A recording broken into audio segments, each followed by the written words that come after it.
You know who it is, the horror flick, Digger Ditch, Super 6, Big Mitch. And I'm kicking in doors with 03 O's, and I'm bringing 28 101s because we Vegas sons. It's the Meadowlands. You in the metals, man, and you already know where I'm going with this, right? So, be very, very quiet. Hubba dub. You already know. You know what I'm sitting on, man. Nah, I'm just playing. Welcome to Vegas Chronicles with your man, Big Rich, the horror flick. And today, like any other day, we gonna kick actual factuals. Before I get started, shout out to everybody that support my small platform. You know, I'm doing it my way. You know, it's authentic, organic. You know, and I appreciate everybody that's been rocking with me, man, for this journey, man. I'm on fast and posting 10K subscribers, man. Salutations to everybody that's been standing down with me, man. You know what I mean? And you know, sky's the limit. You already know. Shout out to Boop. I seen, you know, I ran into him yesterday. You know who you is, man. Much love, brother. Uh, and everybody that's put my platform. Now, I want to talk about something, man. And hopefully we can nip this in the bud concerning Cali and Vegas, right? Somebody said in my comment section, and I don't know if he was trying to be funny. I don't know what you was trying to be, but you know, look, man, when you said, you know, Vegas is alright, but you know, you said Vegas is alright until we came out there and ruined it. I don't know what that means. Cali didn't come out here and ruin nothing. Vegas ruined itself when it comes from a gang perspective. You know, the things that some, you know, Cali boys did out here was stuff that we as Vegas cats frowned upon. And I'm gonna talk about one. Case in point, this is what Cali cats come out here and do. Case in point. Alright, Vegas Chronicles. It was this 15-year-old girl, right? Her name was Nicole. Everybody remember Nicole. She'd be over there in Vegas Heights. That girl can play basketball better than half the dudes up over there. Cold basketball player. You know, she was young, 15 years old, can play that ball. She know how to play basketball. She used to be at Doolittle balling. Everybody knew her. Okay? She ended up getting pregnant. Alright? Now what I'm gonna tell y'all is what I, you know of it. Okay? So I'm gonna do the best. It might not be all the way correct, but it's the best that I can give it to you. Okay? But anyway, so she ended up getting pregnant, right? So, you know, being 15 years old and being, you know, back during them days, you know, that's when, young women start, you know, being a little bit too promiscuous and they start getting real, you know, pregnant, you know. Everybody remember back then when people started having kids when they was 14, 15 years old and all that old stuff. You know, that's why they came out with, remember that song they came out with, babies are having babies. Yes, they are. You must remember that song? Yeah, but that was addressing that, you know, situation. But Nicole, you know, being 15 years old, did what she had to do to make ends meet. She had a baby on the way. So what she started doing is she started serving on Hart Street in Vegas Heights, right? And you know, Vegas Heights, you know, that's, you know, Hart and Vegas Heights used to pop. You had the you know, you had Godfather Al down there in the car shop, you know, Chicken Bone Wayne, all them from 50s and stuff. That's where he stayed. But, you know, it was a little street that was cracking. Well, this cat named Chuck, he come from California. He come from A. Trey Hoover, right? Him and his cousin, they set up shop over there on Hart Street, you know, and they was, you know, they was doing it big. You know what I mean? She was just, you know, doing what she can do to, you know, get by and have something for when her baby get here, you know.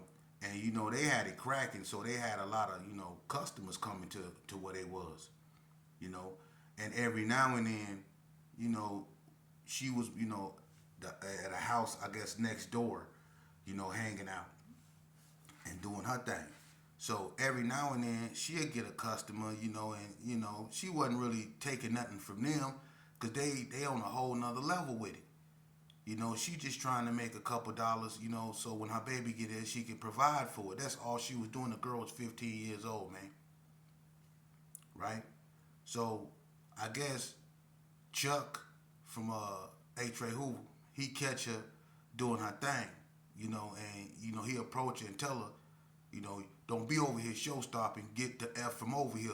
You know what I'm saying? And they get into it, he had words, he cuss her out. Now Chuck, he was kind of short, older cat in his mid-40s probably, bald headed, stocky, you know, and he had a cold attitude. I'm gonna tell you about it in a minute.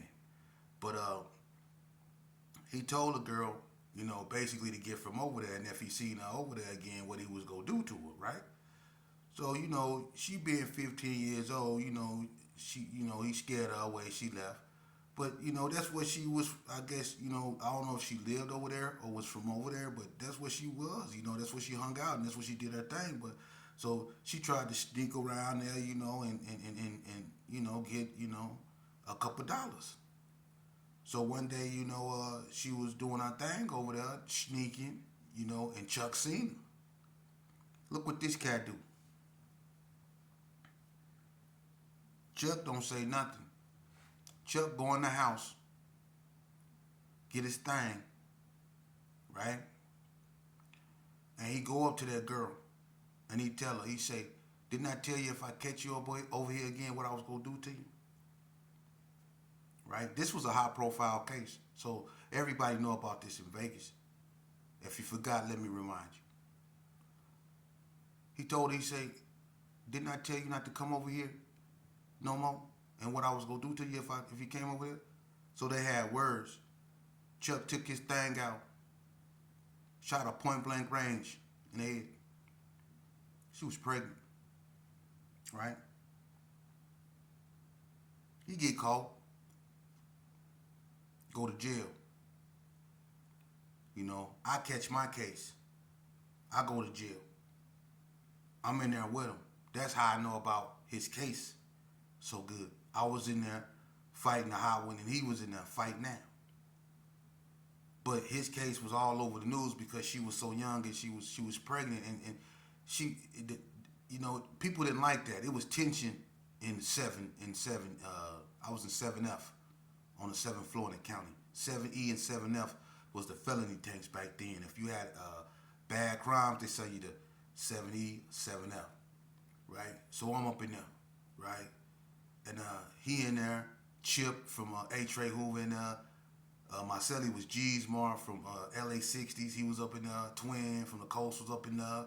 You know, Lil G from Arizona was up in there. You know, Gouchhead, G Stone, Red Mac, all them was up in there. But to make a long story short, you know what I'm saying? One day, you know, it was tension up in there, like I say, because he had this cold attitude. You know, he the type of individual, when we go on the rec yard, he like to work out and he don't want nobody around him. And he do these weird calisthenics that I guess he used to do in prison. And you know, he just had this mentality, you know. And if you say something to him, you know, he'll look at you crazy. You know what I mean? He won't even answer you. But if you do something he think is disrespectful, he go call you out and go all in your room and stuff like that. And he done did that to a lot of people, and he done made a lot of people. He punked a lot of people by going in their room, you know what I mean? And scaring them, because he was kind of big, you know? But I didn't like him. I couldn't stand him. And I was waiting on him to try me, you know? It was a lot of G's up in there. And the Bloods didn't like him neither. Red Mac couldn't stand him. And I'm in the room with G'smar, right? G'smar from Rolling 60s. And G'smar, you know, he a real cool dude. You know what I mean? Me and him always been cool. He went up there into the pen and became Golden Circle.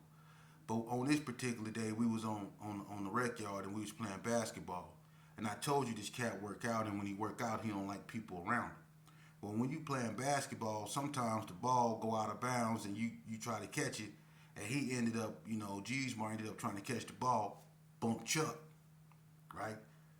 Chuck turned around, pushed G'smar hard as he pushed him real hard, right? Like, fool, you better watch where you going. So they get in each other's face. And G'smar was like, man, don't push me like that no more. He was like, we can handle this, we can back it out. He was like, we can do whatever. So they going back and forth with Woo, right? G's mom myself. You know what I'm saying? So I'm already looking at Chuck like, I can't stand this dude, man. I didn't. He had that mentality. I said that some of you California cats, and I don't mean this in no disrespectful way, but some California cats have that mentality where they think they better or harder or super or this or more super that than everybody. And they got to find out the hard way that they're not. Case in point.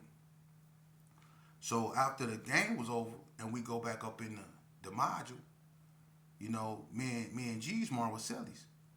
So we go to our door, you know, to go in. We finna lock down in a minute. You know, we get our door open.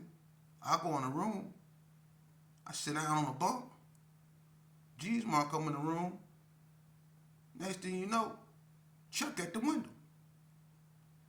G's Mar go back to the window, like, what's up? He like, nigga, open the door. G's Mar open the door. He came in there with his shirt off. Like, what's happening? G's Mar was like, what's up? And then G's Mar, he talked like he from Cali. He said, check this out, Chuck, cuz.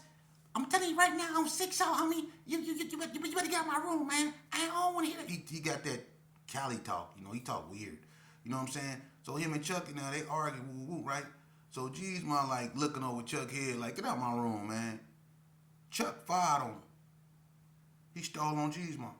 So him and G's Mar, they chunking him, right? That was my opportunity to display my disdain for this cat, right? So while him and G's Mar scrapping, you know, that's my celly. So you already know how the rules go. I'm jumping in it. And I get right in it.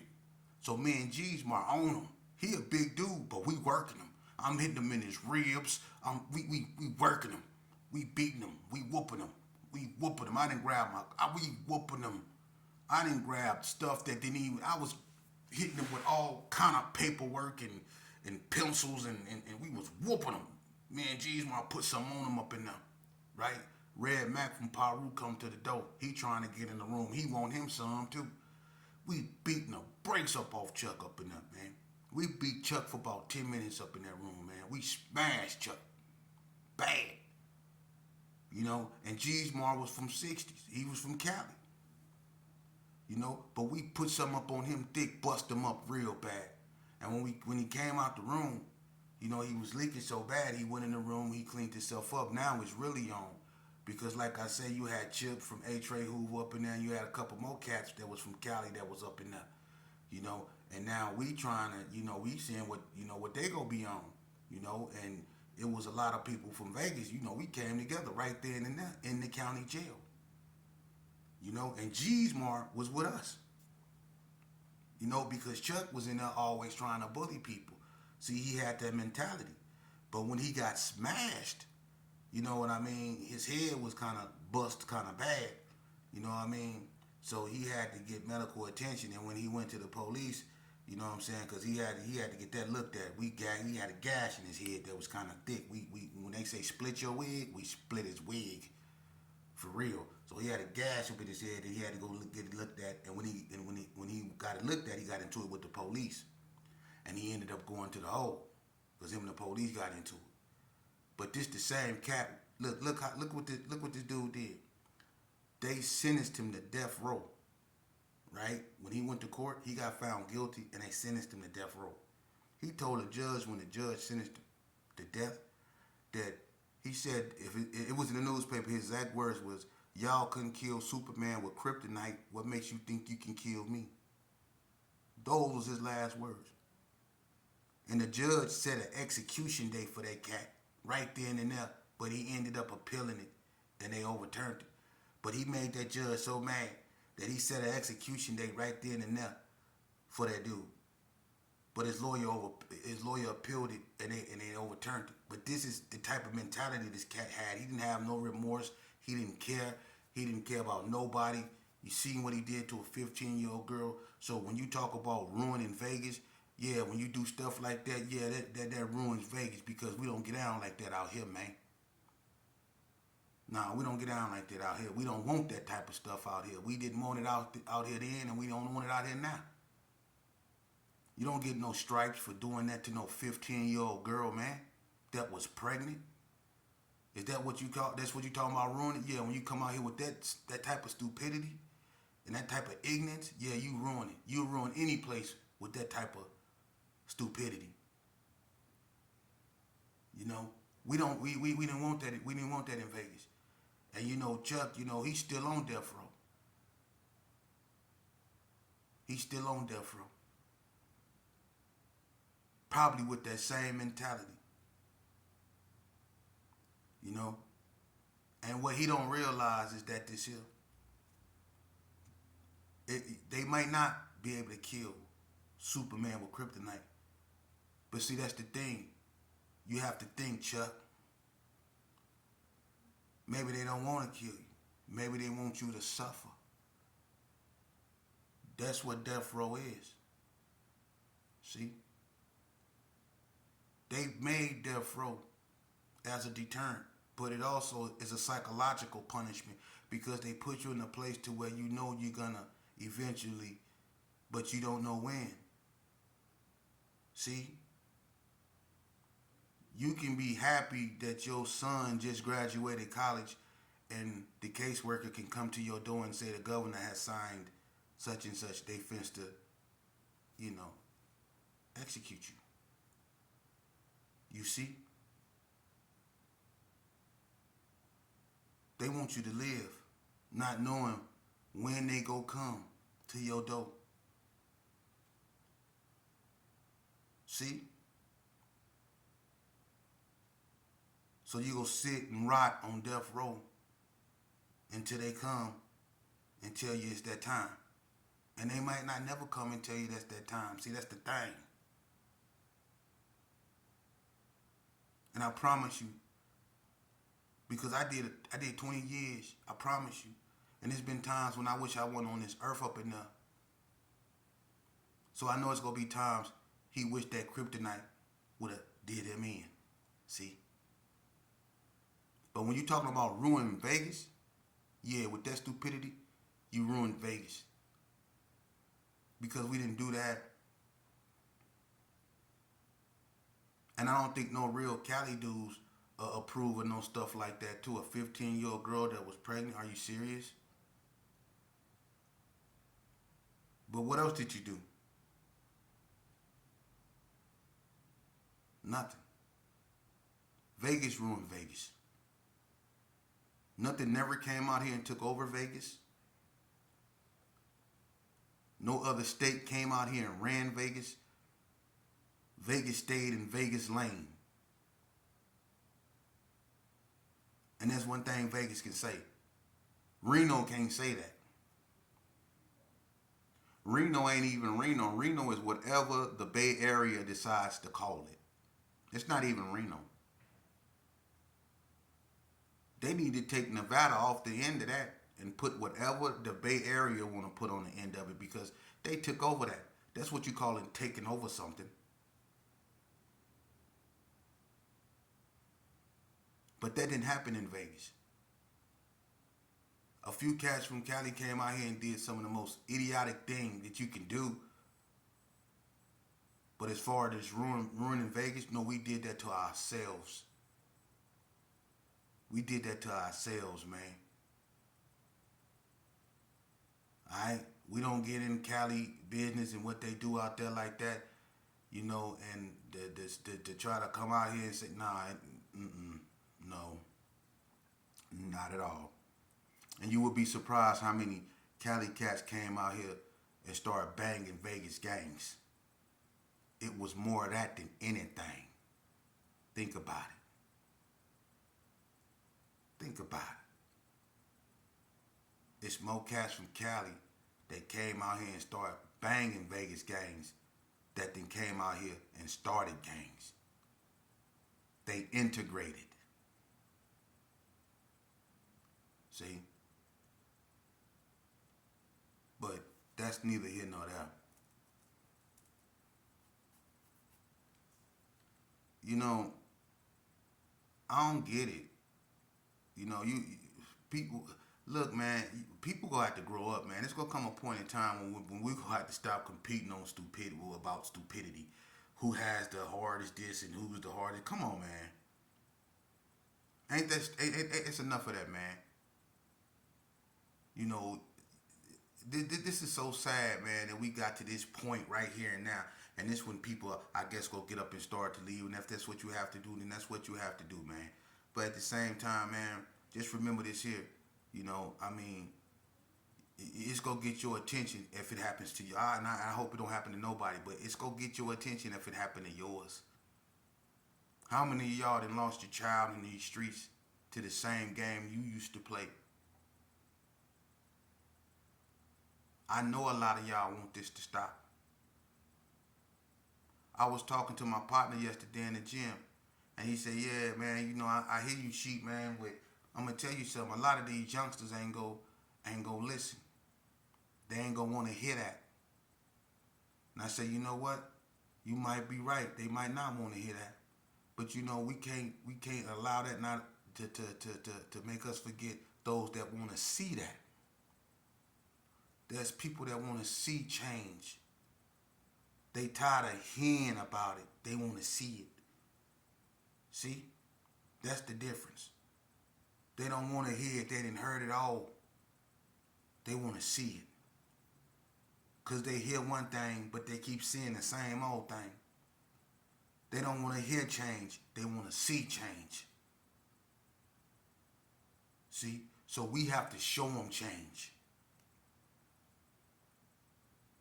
And how do we do that? By changing our mindsets from, oh, I got away, I got out, I'm out the game now, I ain't got to worry about nothing, to no, we got to go get our kids up out these streets, man. It's not law enforcement job to raise them, it's ours. We made them, they're ours. And we should be tired of burying them. Let's go get our kids up out these streets, man. For real. It's not the police job to raise your child, man. And that's where we get it messed up at. And until we understand that, we gonna be stuck in this situation, man. Well, we not gonna like the outcomes one way or the other. We got to start accepting some form of responsibility, man. We do. That's where it all starts at. Self-acceptance. Introspection. That's where it starts at, man. I salute the ones that got platforms that just don't cater to gang banging. It's consequences to gang banging. Okay? It's consequences to gang banging. And you looking at a man that suffered them. This is not a lifestyle that's designed for anyone. I advise you to do what your moms and your pops say if you're fortunate enough to have them in your life. And if you are, honor them. You only get one of each. And you lucky if you have one in your life. Honor them. Take your butt to school. You know how hard it is for your moms to try to raise you and probably other kids, but you going in and out a juvenile. You know what I took my mama through? She had other kids. I'm gang banging in the streets. My grandma, I took her through it too. They got to get up and go to court in the morning, got other kids to worry about. And then I'm out here in the streets not doing God knows what, and they know I am, and they at home worrying every time they hear ambulance ride by their house, is they going to get me? That's what we do to our parents when we out here in these streets. That's the stress we put on their heart. You know? And we know our parents they'll go to war with us, man, against anybody.